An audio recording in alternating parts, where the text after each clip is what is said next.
Durante 5 años había vivido la mentira perfecta, pero ese día, frente a aquella puerta de madera gastada, toda la verdad se desmoronaría ante mis ojos como un castillo de naipes.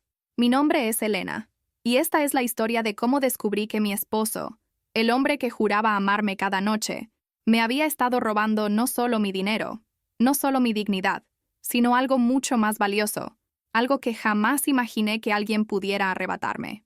Pero antes de continuar, necesito que hagas algo por mí. Si estás escuchando esta historia ahora mismo, comenta de qué ciudad nos acompañas. Quiero saber dónde están todas esas personas que, como yo, han sentido que su vida entera era una mentira.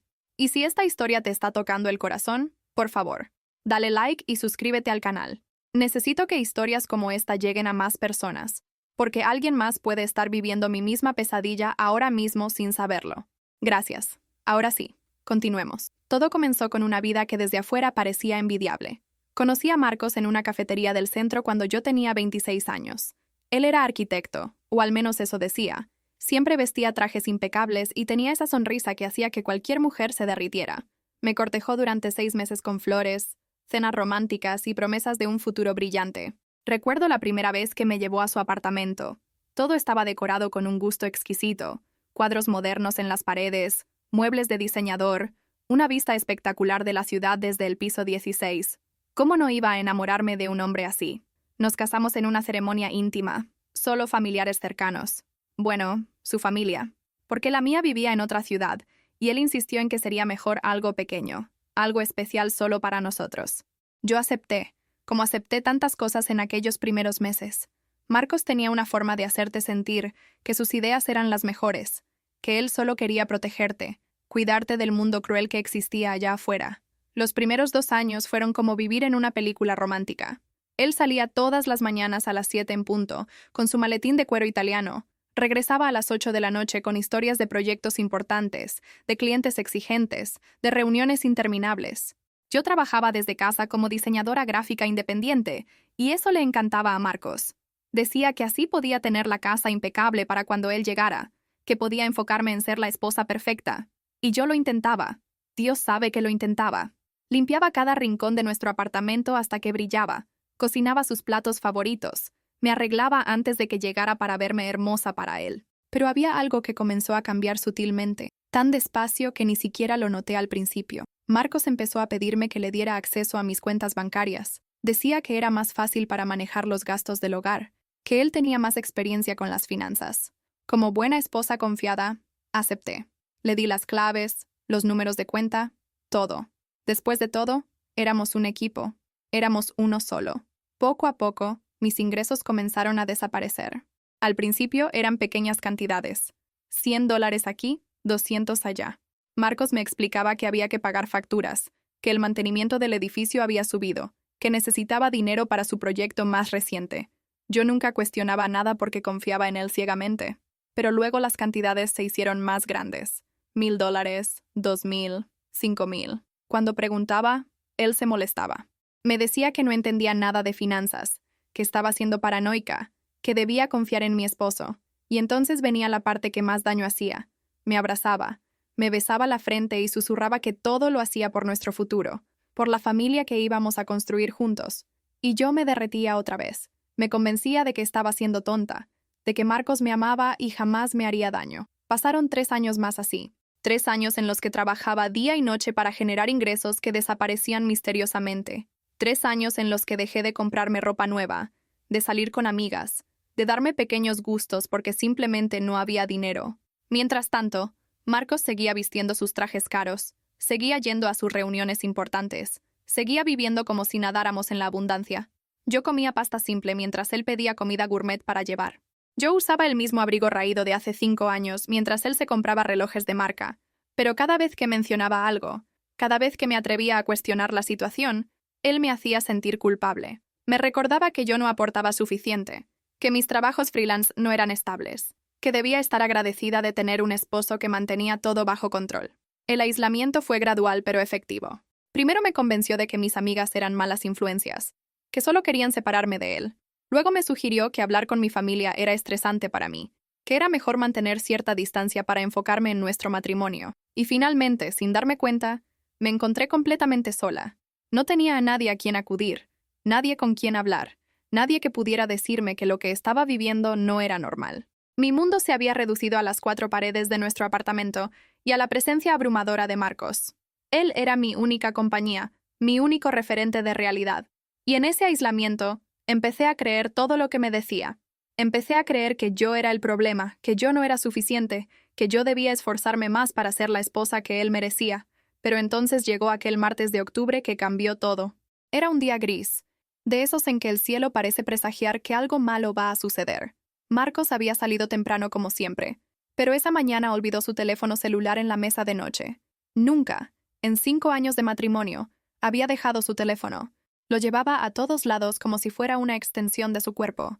Incluso lo llevaba al baño cuando se duchaba, siempre con la excusa de que podía recibir llamadas importantes de clientes.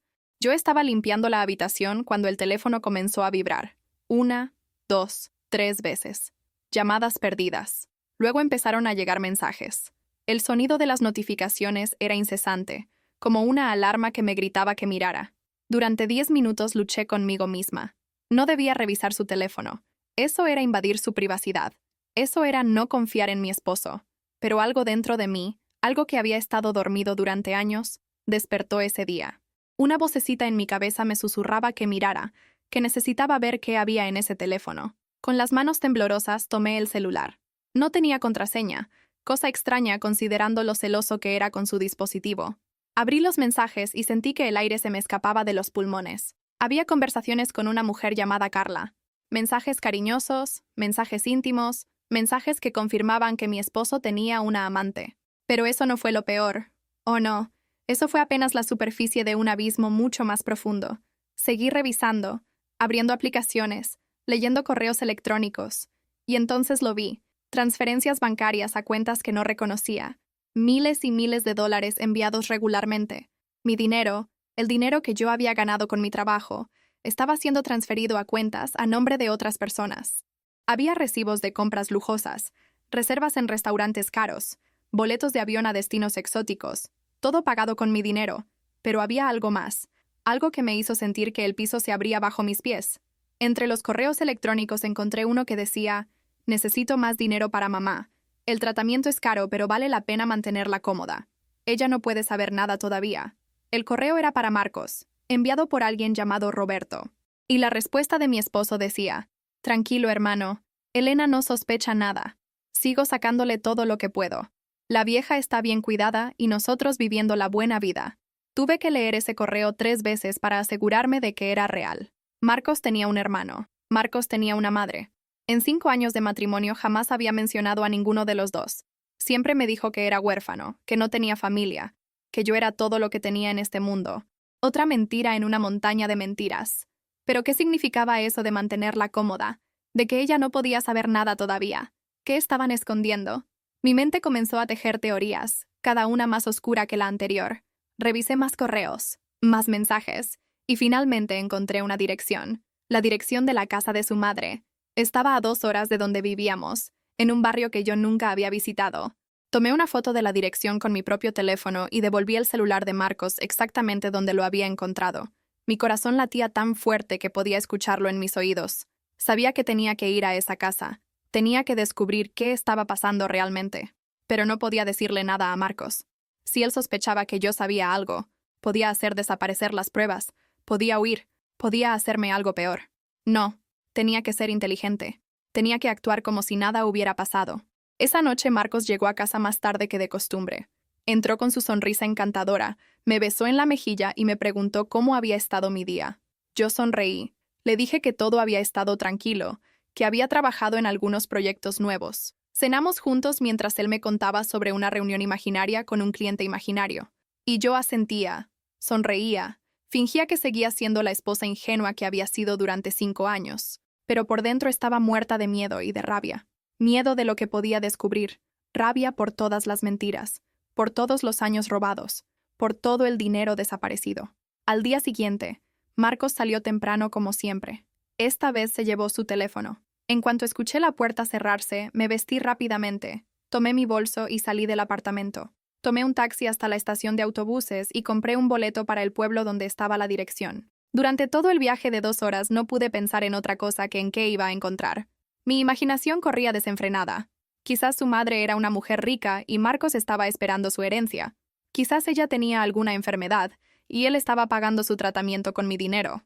Quizás, y esto era lo que más me aterraba, ella era cómplice de todo. Quizás entre los tres me habían estado estafando desde el principio. Llegué al pueblo cerca del mediodía. Era un lugar pequeño, de esos donde todo mundo se conoce.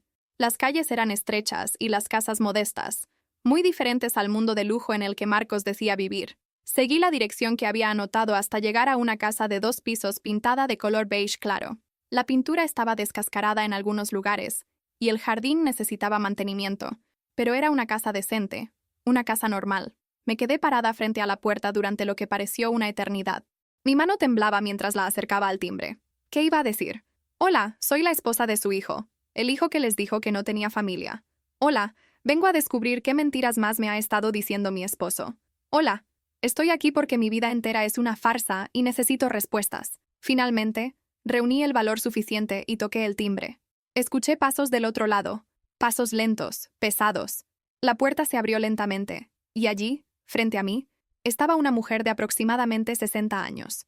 Tenía el cabello gris recogido en un moño despeinado, arrugas profundas alrededor de los ojos, y vestía una bata vieja y manchada. Pero lo que más me impactó fueron sus ojos. Eran exactamente iguales a los de Marcos. Esos mismos ojos verdes que me habían enamorado, que me habían mentido, que me habían manipulado durante 5 años. Ella me miró con confusión, frunciendo el ceño. Sí, dijo con voz cansada. Yo no supe qué decir por un momento. Usted es la madre de Marcos. Finalmente logré articular. Su expresión cambió inmediatamente. La confusión se transformó en algo que no pude identificar al principio. Era una mezcla de sorpresa, tristeza y algo más oscuro. ¿Quién eres tú?, preguntó con voz temblorosa. Soy Elena, respondí. Soy la esposa de Marcos. La mujer se quedó completamente inmóvil, como si se hubiera convertido en estatua. Sus ojos se llenaron de lágrimas, y por un momento pensé que iba a desmayarse. Esposa, susurró. Marcos está casado. No puede ser. Entra, entra rápido. Me jaló del brazo con una fuerza sorprendente para alguien de su edad y me metió a la casa, cerrando la puerta rápidamente detrás de nosotras como si tuviera miedo de que alguien nos viera. El interior de la casa era sombrío. Las cortinas estaban cerradas, apenas dejando entrar la luz del día. Había muebles viejos cubiertos de polvo, fotografías en las paredes de 2 niños que claramente eran Marcos y su hermano Roberto en diferentes etapas de su infancia. Pero el olor era lo que más me perturbaba. Olía a encierro, a enfermedad, a algo que llevaba demasiado tiempo sin aire fresco. La mujer me guió hasta la sala y me hizo sentar en un sofá desgastado. Ella se sentó frente a mí en una silla y me miró fijamente. ¿Cuánto tiempo llevas casada con mi hijo?, preguntó. 5 años, respondí. Ella cerró los ojos y una lágrima rodó por su mejilla. 5 años, repitió. 5 años y nunca supe nada. Nunca me dijo. Yo tampoco sabía que usted existía, confesé. Marcos me dijo que era huérfano, que no tenía familia. Ante esto, la mujer soltó un sonido que era mezcla de risa amarga y sollozo. Claro que te dijo eso, dijo. Claro que lo hizo. Eso es lo que él hace. Mentir, manipular, robar. Se quedó en silencio por un momento, como si estuviera decidiendo cuánto contarme. Luego, con voz quebrada, comenzó a hablar. Mi hijo Marcos no es arquitecto, comenzó. Nunca lo fue. Apenas terminó la secundaria, y nunca tuvo interés en estudiar nada. Desde joven fue siempre muy guapo, muy encantador, y aprendió rápido que podía usar eso para conseguir lo que quería. Empezó con pequeñas estafas, convencer a vecinas mayores de que necesitaban reparaciones en sus casas y cobrarles por trabajos que nunca hacía. Luego pasó a cosas más grandes. Conocía mujeres, las enamoraba, les sacaba dinero y desaparecía. Yo traté de detenerlo tantas veces. Su padre, que en paz descanse, lo echó de la casa cuando tenía 23 años. Le dijo que no volviera hasta que fuera un hombre de bien. Marcos nunca volvió mientras su padre estuvo vivo. Hace 7 años, continuó la mujer, Marcos apareció de nuevo. Yo ya era viuda y vivía sola con Roberto, mi hijo menor. Marcos llegó diciendo que había cambiado, que tenía un negocio exitoso, que quería ayudarnos. Y como tonta, como madre que extraña a su hijo, le creí. Me convenció de que pusiera mi casa a su nombre, para efectos de impuestos, decía. Me convenció de que le diera acceso a mi pensión, para invertirla mejor, decía. Y poco a poco, igual que contigo, me fue quitando todo. Sentí que mi corazón se detenía. Entonces usted también, susurré. Ella asintió. También fui su víctima. Igual que tú. Igual que quién sabe cuántas mujeres más. Pero entonces, pregunté tratando de entender, ¿por qué los correos dicen que están cuidando de usted? ¿Por qué dicen que el tratamiento es caro? La mujer se puso de pie lentamente, con dificultad. Sígueme, dijo. Quiero que veas algo. La seguí por un pasillo oscuro hasta llegar a una puerta cerrada. Ella sacó una llave de su bolsillo y la abrió. El olor que salió de esa habitación era nauseabundo. Era un olor a humanidad, a sufrimiento, a muerte lenta. Ella encendió la luz y lo que vi me hizo llevar mi mano a la boca para reprimir un grito. En el centro de la habitación había una cama de hospital, y en esa cama, conectada a tubos y máquinas, había otra mujer. Era mayor, tal vez de 80 años, demacrada, con la piel amarillenta pegada a los huesos. Sus ojos estaban cerrados, pero su pecho subía y bajaba con dificultad. A su lado había bolsas de suero, medicamentos vencidos en una mesita, sábanas sucias. La habitación era pequeña, sin ventanas, las paredes manchadas de humedad. «Esta es mi madre», dijo la mujer a mi lado con voz rota. «La abuela de Marcos. Tiene 85 años y sufre de demencia avanzada y cáncer. Pero lo peor no es su enfermedad. Lo peor es lo que le están haciendo». Me explicó entonces toda la verdad, y con cada palabra sentía que mi alma se partía en pedazos más pequeños. La abuela era dueña de una propiedad valiosa en el centro de la ciudad, un edificio de apartamentos que generaba ingresos considerables por renta. Cuando comenzó a mostrar signos de demencia hace 6 años, Marcos vio su oportunidad.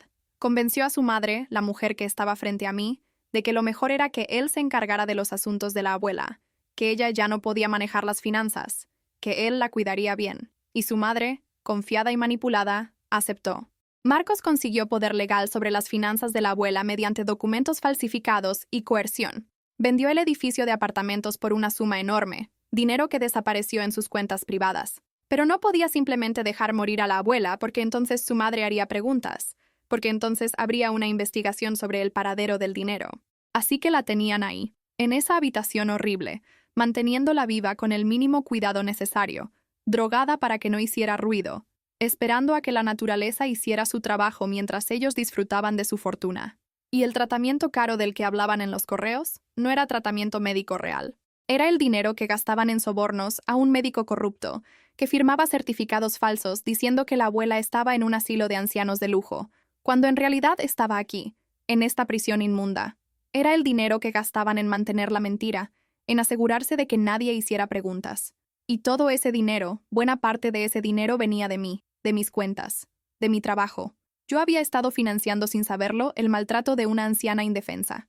Había estado pagando para que Marcos y su hermano vivieran en lujo mientras esta pobre mujer se pudría lentamente en una cama sucia. ¿Pero por qué?, logré preguntar mientras las lágrimas corrían por mis mejillas. ¿Por qué no llamaste a la policía? ¿Por qué no denunciaste esto? La madre de Marcos me miró con ojos llenos de vergüenza y dolor. Porque también soy culpable, confesó. Al principio no sabía. Marcos me dijo que había encontrado el mejor asilo para mi madre, que ella estaba feliz allí, bien cuidada. Me mostraba fotos falsas, me dejaba hablar con ella por teléfono, aunque ahora me doy cuenta de que eran conversaciones grabadas de antes de que empeorara. Pero hace un año lo descubrí. Vine sin avisar y la encontré aquí, en este estado. Confronté a Marcos y él me amenazó. Me dijo que si decía algo, me incriminaría a mí también, que diría que yo era parte del plan desde el principio, que yo había firmado documentos que me hacían cómplice. Y lo peor es que tiene razón. Yo firmé papeles sin leer. Yo confié en él ciegamente. Si esto sale a la luz, puedo ir a la cárcel también. Además, continuó con voz cada vez más desesperada. Roberto es mi hijo también. Es débil. Siempre ha seguido a Marcos en todo, pero no es malvado como él. Si denuncio a Marcos, Roberto también irá a prisión. No puedo hacer eso. No puedo destruir a mis 2 hijos. Así que me quedé callada. Me convertí en cómplice silenciosa, viniendo cada día a cuidar a mi madre lo mejor que puedo con el poco dinero que me dejan, rogando que Dios me perdone por mi cobardía. La miré sin poder creer lo que escuchaba. Su cobardía había permitido que esto continuara. Su silencio había hecho posible que Marcos me encontrara a mí, que me engañara, que me robara. ¿Cuántas otras mujeres habría después de mí? ¿Cuánto más tiempo tendría que sufrir esta pobre anciana antes de que alguien hiciera algo? No, dije con una firmeza que no sabía que poseía. No, esto termina hoy. Vamos a llamar a la policía. Vamos a llamar a los servicios sociales. Vamos a sacar a esta mujer de aquí y vamos a asegurarnos de que Marcos pague por lo que ha hecho. La madre de Marcos me miró aterrorizada. No puedes, susurró. Si llamas a la policía, yo también iré a prisión. ¿Y tú? Me dijo señalándome. Tú también puedes tener problemas. Si Marcos dice que sabías algo, si dice que eras parte de esto, él es muy convincente. Puede hacer que todos crean que tú también estabas involucrada. Pero yo tenía algo que ella no tenía. Tenía pruebas. Tenía el teléfono de Marcos, o al menos tenía fotos de su contenido. Tenía todos esos correos, esos mensajes, esas transferencias bancarias. Y tenía algo más importante. Tenía la verdad de mi lado y ya no tenía nada que perder. Saqué mi teléfono y marqué el número de emergencias. La madre de Marcos trató de detenerme, pero yo me alejé. Con voz clara y fuerte reporté la situación. Una anciana en situación de abuso y negligencia. Necesitamos ambulancia y policía inmediatamente. Di la dirección y me aseguré de mencionar que había pruebas de fraude financiero y maltrato de personas vulnerables. Mientras esperábamos a que llegaran las autoridades, tomé fotos de todo. La habitación, la anciana, las medicinas vencidas, las condiciones deplorables. Grabé un video donde la madre de Marcos, entre lágrimas, confesaba todo lo que sabía. Al principio se resistió, pero cuando le hice ver que era la única forma de redimirse, que testificar contra Marcos era lo correcto sin importar las consecuencias, finalmente accedió. Habló de las estafas, de las mujeres anteriores, de cómo había vendido la propiedad de la abuela, de todo. La policía llegó primero, seguida de la ambulancia. Los paramédicos se horrorizaron al ver el estado de la anciana. La desconectaron cuidadosamente de las máquinas improvisadas y la prepararon para trasladarla al hospital. Los oficiales tomaron nuestras declaraciones. Yo les mostré todo lo que tenía en mi teléfono, todas las pruebas que había recopilado. Les di los números de cuenta, las transferencias, los correos. Les di el nombre completo de Marcos, su dirección, su descripción, todo lo que sabía. Uno de los oficiales me miró con una mezcla de compasión y admiración. «Usted ha sido muy valiente al venir aquí», me dijo. Muchas mujeres en su situación simplemente habrían huido. Pero yo no podía huir. No cuando sabía que había una víctima más vulnerable que yo sufriendo en silencio. No cuando sabía que Marcos seguiría haciendo esto a otras mujeres y nadie lo detenía. Arrestaron a la madre de Marcos por complicidad, pero los oficiales me aseguraron que su cooperación sería tomada en cuenta. Ella lloró cuando se la llevaron, pero antes de subir al patrullero me miró y dijo: «Gracias. Gracias por ser más valiente que yo. Gracias por hacer lo correcto». Yo no respondí. Parte de mí sentía compasión por ella. Entendía que también había sido víctima de la manipulación de Marcos. Pero otra parte de mí no podía perdonar que hubiera dejado a su propia madre sufrir así durante tanto tiempo. Que hubiera guardado silencio mientras su hijo estafaba a mujeres inocentes. Las buenas intenciones no significan nada sin acciones correctas. Luego vino la parte que más temía. Tenían que arrestar a Marcos. Los oficiales me preguntaron si estaría dispuesta a ayudarlos, si podía llamarlo y hacer que viniera a algún lugar específico donde pudieran arrestarlo sin incidentes. Yo accedí, aunque mis manos temblaban mientras marcaba su número. Él contestó al segundo timbre. «Hola, mi amor», dijo con esa voz encantadora que ahora me daba náuseas. «¿Dónde estás? He estado tratando de ubicarte». «Perdón», respondí tratando de sonar normal. «Salí a hacer unas compras y se me acabó la batería. Estoy en la cafetería de la calle principal. ¿Por qué no vienes y tomamos un café juntos?» Hubo un silencio del otro lado. Marcos era inteligente, desconfiado. «Es raro que me llames tú para salir», dijo con cautela. «¿Pasa algo?» «No», mentí. «Solo te extraño. Quiero verte». Otro silencio. Luego: «Está bien. Llego en 20 minutos». Y colgó. Los oficiales montaron su operativo. Cuando Marcos llegó a la cafetería, lo rodearon. Al principio trató de huir, pero había demasiados oficiales.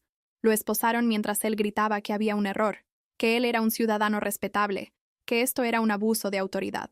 Pero cuando le leyeron los cargos, fraude, abuso de personas vulnerables, apropiación indebida, falsificación de documentos, su cara palideció. Me vio entre la multitud que se había reunido a mirar, y sus ojos verdes, esos ojos que alguna vez me hicieron soñar con un futuro feliz, se llenaron de odio puro.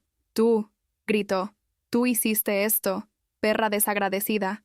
Te di todo. Te di una vida». Yo di un paso adelante. «No, Marcos», dije con voz firme, «tú no me diste nada. Tú me robaste todo. Me robaste mi dinero, mi tiempo, mi confianza, 5 años de mi vida. Pero no pudiste robarme mi dignidad. Y no vas a robarle la vida a nadie más». Los días que siguieron fueron un torbellino. Las investigaciones revelaron que Marcos había estafado no a 2, no a 5, sino a 11 mujeres durante los últimos 15 años. 11 mujeres que confiaron en él, que le dieron su dinero, su amor, su fe. Algunas habían perdido sus ahorros de toda la vida. Una había perdido su casa. Otra había quedado endeudada tratando de cubrir gastos que Marcos decía que pagaría pero nunca pagó. Y todas, absolutamente todas, habían sido manipuladas emocionalmente hasta el punto de dudar de su propia cordura. Yo tuve suerte. Yo descubrí la verdad a tiempo. Pero ellas no habían tenido esa suerte. Roberto, el hermano de Marcos, fue arrestado también. Había sido el ayudante perfecto, el que manejaba las cuentas fantasma, el que sobornaba al médico, el que se aseguraba de que nadie hiciera preguntas incómodas. Durante el juicio, trató de pintarse como otra víctima de Marcos, como alguien que había sido obligado a participar. Pero los correos electrónicos mostraban lo contrario. Mostraban a alguien que disfrutaba del dinero robado, que se reía de las víctimas, que planeaba activamente nuevas estafas. La justicia no fue amable con ninguno de los dos. El juicio duró 3 meses. 3 meses de testimonios devastadores, de pruebas irrefutables, de víctimas llorando en el estrado mientras contaban cómo habían sido engañadas. Yo testimonié también. Les conté todo. Cada mentira, cada manipulación, cada centavo robado. Marcos me miraba desde su silla con una mezcla de odio y desprecio, pero yo no aparté la vista. Me había pasado 5 años agachando la cabeza, evitando confrontaciones, tragándome mis dudas. No más. Ahora lo miraba directo a los ojos y veía lo que realmente era. Un depredador. Un monstruo con cara bonita. Un vampiro emocional que se alimentaba del dolor de otros. La sentencia fue contundente. Marcos recibió 25 años de prisión por múltiples cargos de fraude, abuso de personas vulnerables y falsificación de documentos. Roberto recibió 15 años como cómplice. La madre de Marcos, debido a su cooperación y a que finalmente había testificado en contra de sus hijos, recibió 5 años de libertad condicional y servicio comunitario. La abuela fue trasladada a un verdadero asilo de ancianos, uno donde la cuidaban con dignidad y respeto. Yo la visité una vez antes de que falleciera 6 meses después. Ella ya no reconocía a nadie, pero cuando le tomé la mano y le dije que ya estaba a salvo, que nadie volvería a hacerle daño, juró que vi un destello de paz en sus ojos nublados. Recuperar mi dinero fue un proceso largo y complicado. Los abogados lograron rastrear muchas de las transferencias, pero Marcos había gastado una cantidad considerable en su estilo de vida lujoso y en su amante Carla, quien por cierto desapareció en cuanto supo que él estaba en problemas. Al final recuperé aproximadamente el 60% de lo que había perdido. No era todo, pero era suficiente para empezar de nuevo. Para algunas de las otras víctimas fue peor. Algunas no recuperaron nada porque el dinero simplemente se había esfumado, gastado en cosas que ya no existían. Pero más allá del dinero, había algo más valioso que necesitaba recuperar.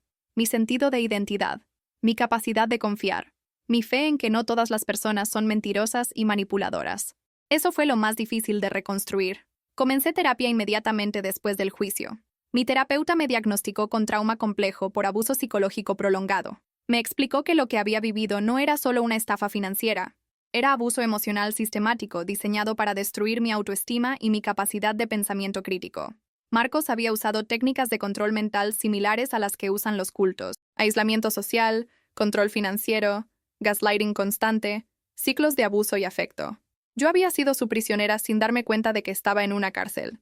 La sanación fue lenta. Hubo días en que no podía levantarme de la cama, abrumada por la vergüenza de haber sido tan ingenua. Días en que me odiaba a mí misma por no haber visto las señales de alerta. Pero mi terapeuta me recordaba constantemente que yo no tenía la culpa, que los depredadores como Marcos son expertos en lo que hacen, que eligen a sus víctimas cuidadosamente y las manipulan con precisión quirúrgica, que ser confiada, ser amable, ser amorosa no son defectos, son cualidades hermosas que personas horribles explotan para su beneficio. Decidí usar mi experiencia para algo bueno. Creé un blog donde compartí mi historia completa, sin censura, sin vergüenza. Quería que otras mujeres supieran que no estaban solas, que si algo en su relación se sentía mal, probablemente era porque algo estaba mal. Que confiar en tu intuición no es ser paranoica, es ser inteligente. Las respuestas que recibí me rompieron y sanaron el corazón al mismo tiempo. Cientos de mujeres me escribieron contándome sus propias historias. Algunas habían escapado, otras todavía estaban atrapadas y buscaban el valor para irse.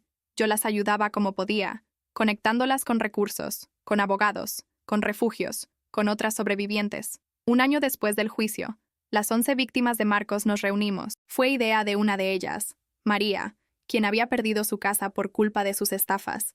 Dijo que necesitábamos vernos las caras, reconocer que éramos más que víctimas, éramos sobrevivientes, éramos guerreras. Nos juntamos en un café y durante horas compartimos nuestras historias. Lloramos juntas, nos reímos juntas, nos abrazamos, y nos dimos cuenta de algo importante. Marcos no había ganado. Sí, nos había robado dinero, tiempo, confianza.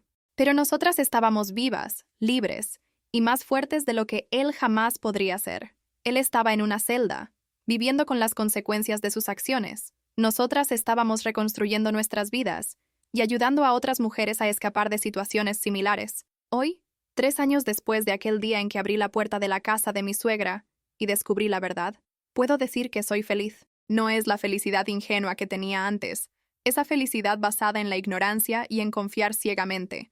Es una felicidad más profunda, más real. Es la felicidad que viene de conocerte a ti misma, de establecer límites, de saber que sobreviviste a algo que pudo haberte destruido, pero en lugar de eso te hizo más fuerte. Mi negocio de diseño gráfica está floreciendo. Trabajo con mis propios clientes, manejo mis propias finanzas, y jamás le doy a nadie acceso completo a mi vida o mi dinero. Volví a conectar con mi familia. Reconstruí amistades que Marcos me había hecho abandonar. Incluso he comenzado a salir con alguien nuevo, aunque voy muy despacio, muy cuidadosa, muy atenta a las señales de alerta que ahora sé reconocer. Las otras víctimas también han seguido adelante. María recuperó su estabilidad financiera y ahora es voluntaria en un centro de ayuda para mujeres víctimas de violencia doméstica.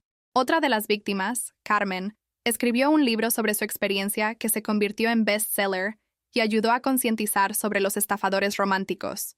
Todas encontramos formas de transformar nuestro dolor en propósito, nuestra victimización en activismo. Marcos nos robó mucho, pero no pudo robarnos nuestra voluntad de seguir viviendo, de seguir luchando, de seguir siendo fuertes.